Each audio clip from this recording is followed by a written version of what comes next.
Selamat datang di Ruang Dokter Sehat Alami.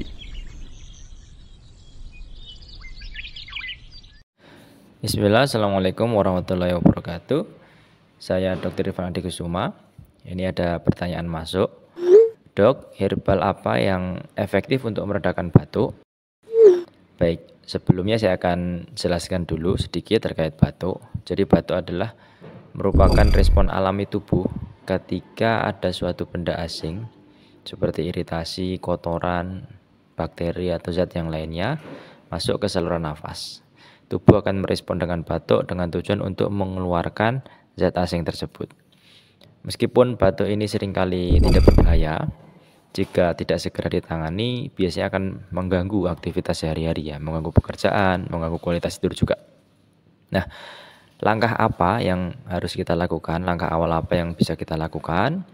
Yang pertama, ketika kita mengalami batuk, kita minum air hangat ya, yang cukup. Tujuannya untuk membersihkan tenggorokan dari kotoran-kotoran. Kemudian kita istirahat yang cukup ya untuk meningkatkan daya tahan tubuh, karena seringkali batuk itu merupakan tanda awal adanya masuk bakteri ya, masuk ke saluran nafas kita. Kemudian kita juga bisa mengkonsumsi herbal-herbal pereda batuk.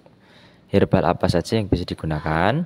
Di antaranya jahe dan kencur. Jahe dan kencur ini mempunyai sifat anti peradangan, anti inflamasi dan juga antitusif yang bisa meredakan peradangan di tenggorokan dan juga meredakan batuk ya.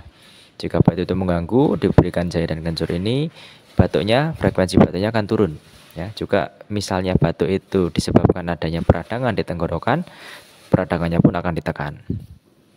Selain itu ada juga madu. Madu dikenal sebagai pelembab alami yang bisa meredakan iritasi yang terjadi pada tenggorokan. Dan dia juga punya sifat antibakterial yang akan membantu melawan infeksi jika memang penyebab batuknya adalah infeksi bakterial.